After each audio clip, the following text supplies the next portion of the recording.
Франција има 56 нуклеарни реактори кои произведуваат околу 2/3 од електричната енергија во државата.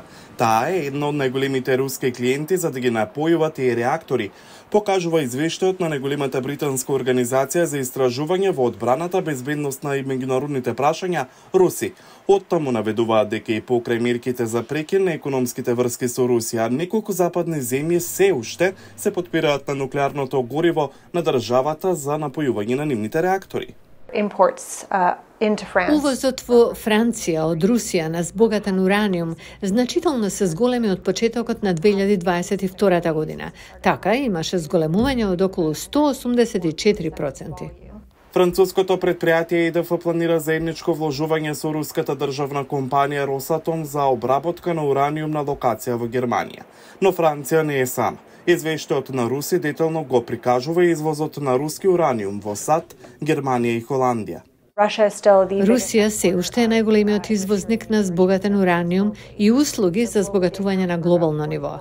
На глобално ниво тие представуваат околу 44% од вкупниот капацитет на услугите за збогатување. Глобалниот ентузијазам за нуклеарна енергија падна по распаѓањето на реакторот Фукушима во Јапонија во 2011 година.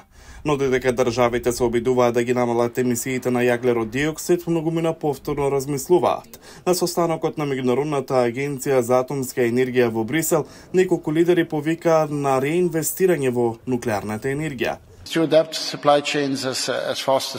Да се прилагодат сенџирите на снабдување што е можно побрзо и да се исклучат од руско снабдување.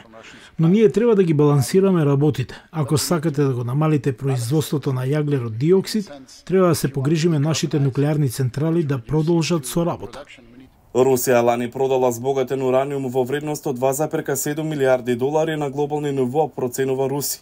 Во извештајот се наведува дека извозот во Кина е зголемен, што ги зголемува сомнежите дека Пекинг би можел да увезува руски збогатен ураниум за да олесни поголем извоз на кинеско снабдување со збогатен ураниум. Санкциите или какви било ограничувања треба да бидат мултилатерални. Воспротивно, поради сложеноста на синџирите за снабдување со збогатен ураниум и синџирите за снабдување со гориво, Русија ќе најде најслабата алка во ограничувањата во обид да продолжи да пристапува до западните пазари. Западните земји се обидуваат самоодржливо да ги зајакнат своите нуклеарни енергии. Франција, според извештаите на нуклеарната индустрија, го зајакнува капацитетот за збогатување ураниум на оваа локација во Тиркистан за повеќе од 30%. Американската фирма Вестингхаус и украинската фирма Енергоатом почнаа да произведуваат нуклеарно гориво, што може да ги снабдува поранешните советски реактори во Источна Европа од локација во Шведска. Должикова од Руси вели дека на Западот ќе му бидат потребни најмалку 2 години да ја прекине зависноста од руското нуклеарно гориво.